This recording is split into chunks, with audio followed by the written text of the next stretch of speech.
Hope City, it's Pastor Cam, and welcome to your midweek push. It's something new we're starting here at Hope City to give you that extra boost and that extra strength you need to get through the rest of your week. And today I want to share something that is definitely passionate to me. I want to read a scripture to you, and the scripture comes out of Ecclesiastes chapter 9, verse 11, out of the King James Version. And it says, I returned and saw under the sun that the race is not to the swift, nor the battle to the strong, neither yet bread to the wise, nor yet riches to men of understanding, nor yet favor to men of skill.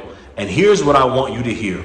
But time and chance happen to them all. Solomon wrote this, and he was said to be a man of great wisdom. And I love this because a lot of times we misquote this scripture and we say the race is not given to the swift, neither to the strong, but to him that endures to the end. But that's not what it says. It says time and chance happen to them all.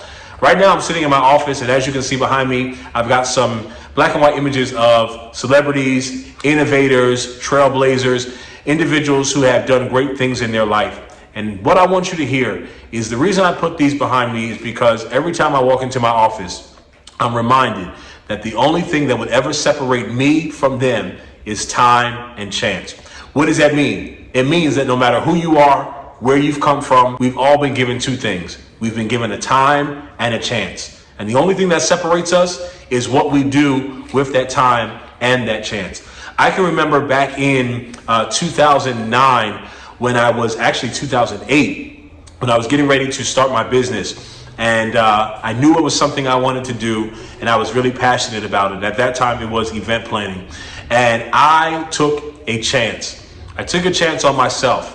I didn't have any investors. I didn't even go to school for what it was that I was doing. But I knew that I was passionate about it, and that if I knew that God had given me the time, all I had to do was take a chance. And so one day, while working at my corporate America job, I went to the store and bought some decal letters and put on the back of my vehicle, Cameron Washington Enterprises or Cameron Washington Events, not knowing that that would lead to my ability to sustain entrepreneurship for over 14 years. It was because of that chance that I am where I am today. It was because of that chance that I'm able to do what I love every day.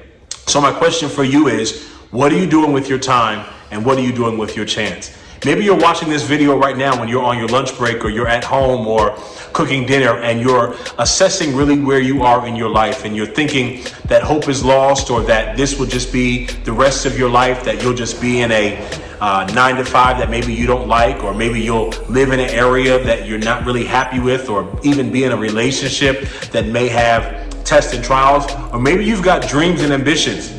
You've got something that you want to do. God has shown you opening your own business, or traveling the world, or ministering to people, or helping young men and young women. And you're wondering, how do I get from where I am to where I want to be? Let me tell you, it's in this scripture. Time and chance happens to it all. It's not about the amount of money you have. It's not even about who you know. It's about your ability to take a chance. And that scripture is in direct parallel to the scripture that tells us that faith without works is dead. In order for your faith to be activated, you've got to show God that you're willing to do the work. So my question for you again is, what are you doing with the time, and what are you doing with the chance? Get out there, meet some people, write down your goals, and then act on them. Be willing to bet on yourself.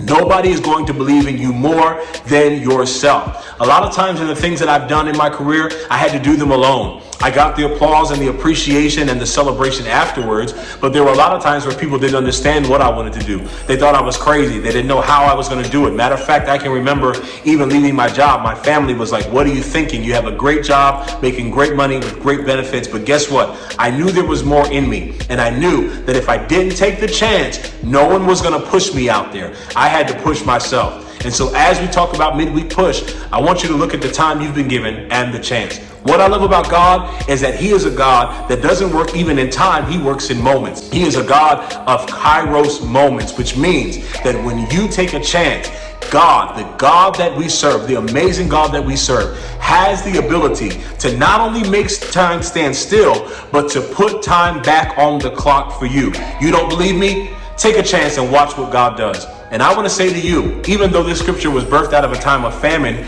The scripture came to the tribe of Judah when they aligned themselves with the will of God. And he said to them, I will restore the years that the cankerworm, the caterpillar, and the locust have eaten up. I don't care how old you are. I don't care what mistakes you've made. I don't care what your finances look like. I don't care even if there's sickness in your body.